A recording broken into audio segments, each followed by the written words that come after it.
I'm Eric Koester. I'm a co-founder of Main Street Genome and a professor of entrepreneurship at Georgetown University.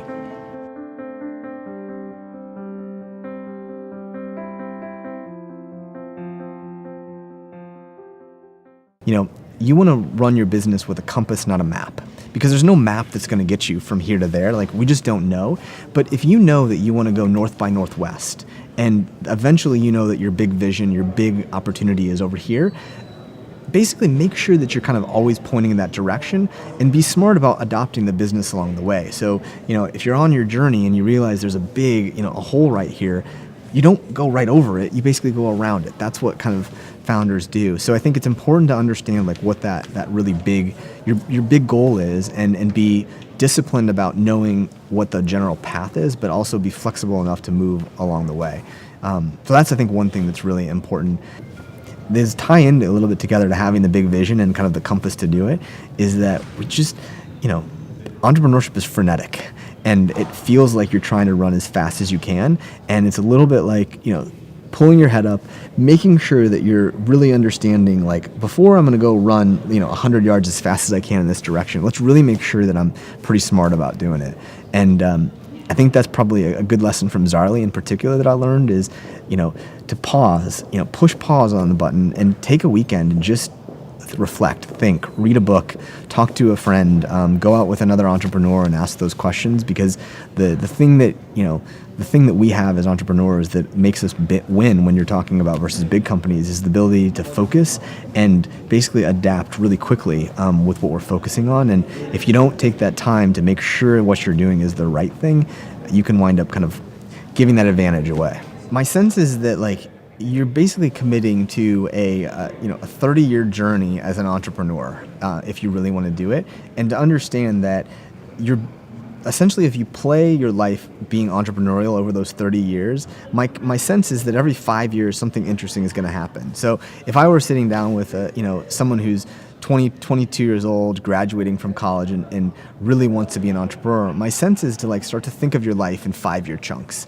and think of those chunks as basically just doing something interesting in those 5 years that really helps you tackle something that you're just curious about, and to know that by doing that, I think that you're going to basically put yourself in a situation in each of those 5-year chunks that you're going to have some incredible opportunities together. So I think, again, I think that people oftentimes think about I got to come up with the perfect idea for the perfect company. My sense is just go out and do, and understand that commit yourself to kind of a 5-year window of time that you're going to try and do something awesome. And that might mean that one of your 5-year chunks is going to be working with a great entrepreneur, and basically I've been fortunate to hire some great entrepreneurs who are very entrepreneurial but don't have a startup yet to work with me. And I think, that's the first thing that I would say is early on, just collect great and amazing people in your first couple 5-year chunks. And then what's interesting is as you get ready to, you've got these things that are curious to you or you're really interested in, be working on them constantly. I tell people, always have something that you're founding. And you might not turn that into a company, but always be founding something. And that might mean a blog, that might mean an event, that might be in a discussion group. But be founding things that are going to they're going to push you to think. And I think that if you spend your time as an entrepreneur being entrepreneurial, you're going to discover those things that are really magical, that turn into these great big companies. I never expected to start Zaarly. I was curious. I wanted to go meet other entrepreneurs in LA and bring one of my buddies down there, and it basically changed my life. I never expected to, or wanted to be a teacher or an academic teaching entrepreneurship, but I was just, curious what this guy Steve Blank was working on, who I'd met a couple times in this board meeting, and he was looking for someone to help him, and I thought well, this will be a crazy experience. And I never expected to be working on another company so soon, but I just I stuck around even after 75 minutes of waiting for some guy to show up for our coffee meeting, and it kind of changed my life. So I think that just that concept of showing up, always be creating, always be doing, always be kind of acting, and keep your eyes open for those experiences that are going to happen. It's to me, companies don't get founded, with a light bulb, right? They get founded with a set of questions that you just can't get an answer that you're satisfied with.